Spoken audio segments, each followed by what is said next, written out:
Ano, okay ba kayo? Isip pa ba kayo? Ayan. Ako pala si Cheryl ng White Poetry. Sige, diretso talaga. Sino dito, may tanong ako, sino dito yung mga galing sa relationship na akala niyo okay kayo tapos sudden bigla. Ay, wala na bigla. Sino? Kayo, dami natin. So, para to sa mga tao na nagmamahal, na mga tao hindi pa sila kaya ipaglaban.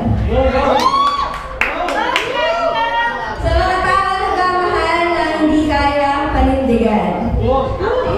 Ang title ng piece na to ay Kahit Kailan Ba Ay Minahal Mo. Shots fired! Wala siya.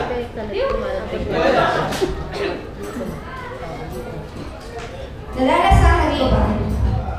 Mapait sa dila kaya kailangan kong iluwa ang mga salita. Tinanong kita ng paulit-ulit. Kahit kailan ba ay minahal mo ako? Hindi ka sumagot.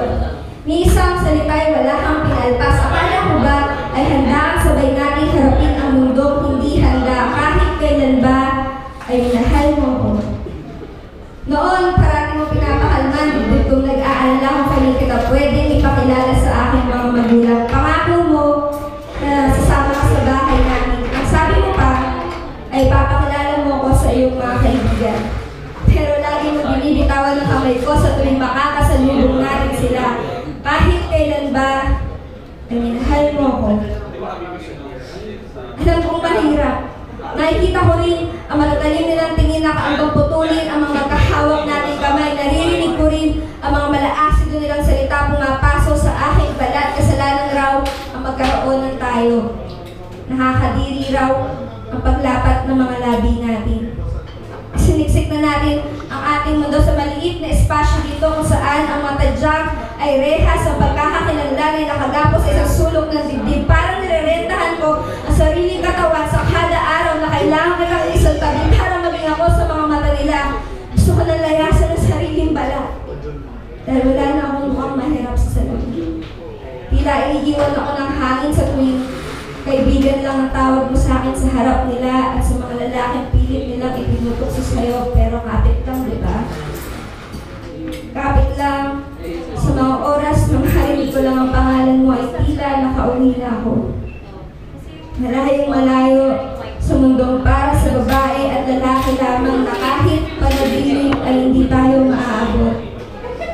So tayo, nagtama ng mali nating akala na hindi ang hiwa sa pagitan ng ating hita ang magdidikta kung kanino natin pwedeng ibahagi ang bawat paghinga sa tayo.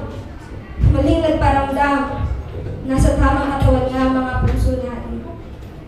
Kaya sinabi mong ayaw mo na.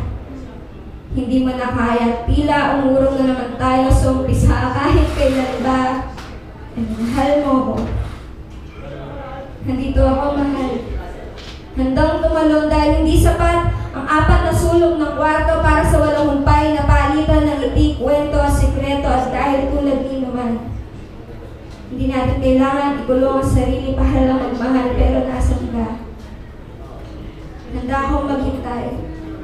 Pakinggan ang mga bulong na hindi makapagpatulong sa iyo pero kung hindi ka nababalik at hindi sapat ang tayo para sa pagtulong mo, isa na lang ang gusto kong malaman, mahal.